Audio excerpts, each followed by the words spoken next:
ദൈവത്തിന് സ്തോത്രം. ഇന്ന് എൻ്റെ സുഹൃത്ത് ഒരു അക്കൗണ്ടിങ് പ്രൊഫഷണൽ, അദ്ദേഹം ഇന്ത്യയുടെ ഒരു മാപ്പ് അയച്ചു തന്നു.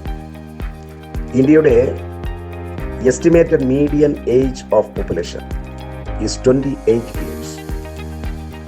28 വയസ്സാണ് ഇന്ത്യയുടെ പോപ്പുലേഷൻ്റെ മീഡിയൻ ഏജ്. അതിൽ തന്നെ youngest state is Bihar, 22 years.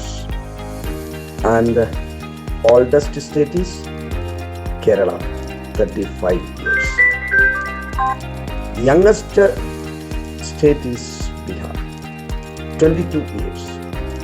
എന്ന് പറഞ്ഞാൽ ഇന്ത്യയിൽ ഏറ്റവും കൂടുതൽ യുവാക്കൾ ഉള്ള സ്ഥലം അത് ബീഹാറാണ്. ഇന്ത്യയിൽ ഏറ്റവും പ്രായം കൂടിയ ആളുകൾ ജീവിക്കുന്ന സ്ഥലം, അതായത് പേഴ്സൺ വൈസ്, അത് കേരളമാണ്. എവിടെയാണ് പ്രവർത്തകരുടെ ആവശ്യം? കേരളത്തിലാണോ അതോ ബീഹാറിൽ അതുപോലെയുള്ള സംസ്ഥാനങ്ങളിൽ യൗവനക്കാർ കൂടുതൽ ഉള്ള സ്ഥലങ്ങളിൽ? അത് ഈ രണ്ട് സംസ്ഥാനങ്ങളിലൂടെയും യാത്ര ചെയ്താൽ വളരെ പ്രകടമാണ്. ബീഹാറിലെ ഗ്രാമങ്ങളിലൂടെ പട്ടണങ്ങളിലൂടെ യാത്ര ചെയ്താൽ നൂറുകണക്കിന് യൗവനക്കാരാണ്, കൊച്ചു കുഞ്ഞുങ്ങളാണ്. കേരളത്തിലൂടെ യാത്ര ചെയ്താലോ? കഴിഞ്ഞ ദിവസം ഒരു കുഞ്ഞിനെ കണ്ടപ്പോൾ എൻ്റെ മാതാവ്, 95 വയസ്സുള്ള മാതാവ് പറഞ്ഞു, ഇതാ ഒരു കുഞ്ഞ്, കാട്ടിലൊരു സിംഹത്തെ കണ്ടതുപോലെ. അതായത് കാണാൻ ബുദ്ധിമുട്ടുള്ള ഒന്നിനെ കണ്ടതുപോലെ. അപ്പോഴാണ് ഞാൻ ഓർത്തത്, ശരിയാണല്ലോ, ഇന്ന് വാഹനങ്ങളിൽ കുഞ്ഞുങ്ങളെ കാണുവാനില്ല. കേരളത്തിലെ പള്ളികളിൽ കുഞ്ഞുങ്ങളുണ്ടോ? ഏത് പള്ളിയിലാണ് കുഞ്ഞുങ്ങളുള്ളത്? കൊച്ചു കുഞ്ഞുങ്ങൾ വളരെ വളരെ കുറവ്. എന്നാൽ ബീഹാറിലേക്ക് വന്നാട്ടെ, ആയിരക്കണക്കിന് കുട്ടികളാണ്, കുഞ്ഞുങ്ങളാണ്.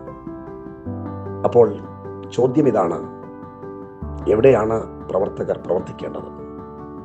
എവിടെയാണ് ക്രിസ്തീയ പ്രവർത്തകർ പ്രവർത്തിക്കേണ്ടത്? എവിടെയായിരിക്കണം നമ്മളുടെ ഫോക്കസ്? ഒരു ദൈവദാസൻ ഒരു പ്രസംഗത്തിന് ശേഷം വന്ന് പറഞ്ഞു, ഇന്ന് 2.5 ആളുകൾ രക്ഷിക്കപ്പെട്ടു. 2.5 ആളുകളോ? ആരാണ് 2.5 ആളുകൾ? 2 പ്രായമായവരും ഒരു കുഞ്ഞും, അതാണോ? അദ്ദേഹം പറഞ്ഞു, അല്ല, 2 കുഞ്ഞുങ്ങളും പ്രായമായ ഒരാളും. അപ്പോൾ കുട്ടികൾ, യൗവനക്കാർ.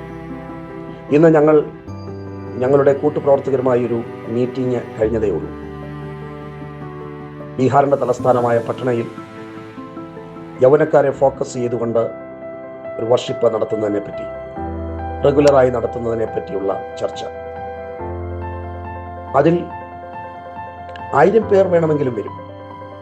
അതിനുള്ള സൗകര്യങ്ങൾ നൽകിയാൽ അവർ തന്നെ വരണമെങ്കിലും 200 പേര്, 250 പേരൊക്കെ വരും.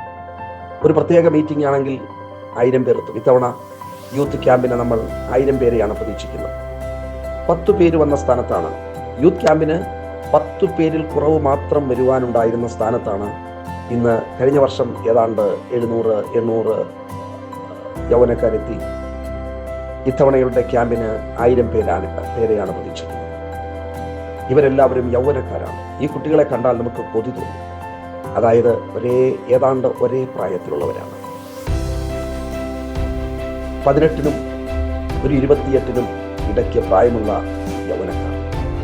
ഒരു ആൾട്ടർ കോൾ കൊടുക്കുമ്പോഴേക്കും അവർ കൂട്ടമായി ഓടിയെത്തും. സുവിശേഷ വിലയ്ക്ക് പോകുവാൻ താല്പര്യമുണ്ടോ എന്ന് ചോദിക്കുമ്പോൾ ആവേശകരമായ മറുപടിയാണ് അവരുടേത്.